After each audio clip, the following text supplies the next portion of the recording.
Well, hello, this is Michelle Yamazaki from Tool Farm, and I'm working on a preset for you for the Secret Santa 2009 thing for Tool Farm. And what I'm doing now is creating a Polaroid picture, just one that develops, and I'll just show it to you.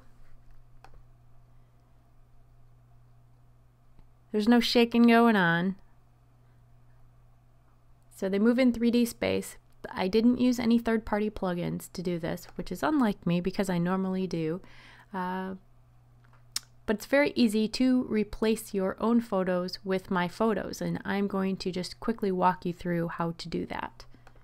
So what I have here first is 3 compositions of a photo, and I'd like to thank my good friend Andrew Embury for scanning this Polaroid picture and sending it along to me to use. I have a photo. Now, some of these were a bit small, so I did scale them up. What I have here is everything on separate layers so that it's very simple for you to just swap it out. And in case it was deleted, you could just put your own picture in there and you wouldn't have to worry about losing any of the settings. So I have the photo in here. Put your own in there. On top of that, I have an adjustment layer that has levels and hue saturation with the Polaroid photos. And maybe it's been a while since you've seen one.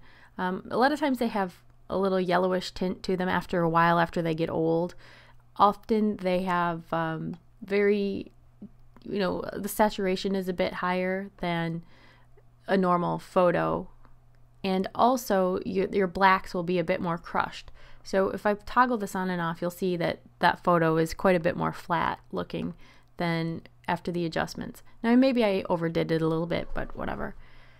I also have a layer here called Develop, and this is just the develop of the photo. It's just a white solid that I have set up in add mode, and it just keyframes on.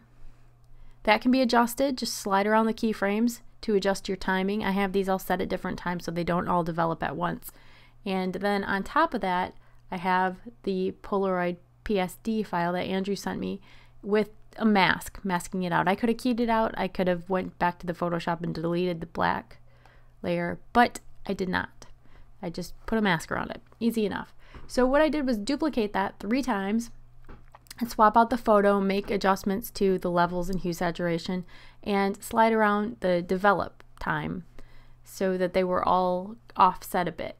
So in my final comp, I threw all 3 of those layers in there, moved them around in 3D space, and just position them as I wanted to.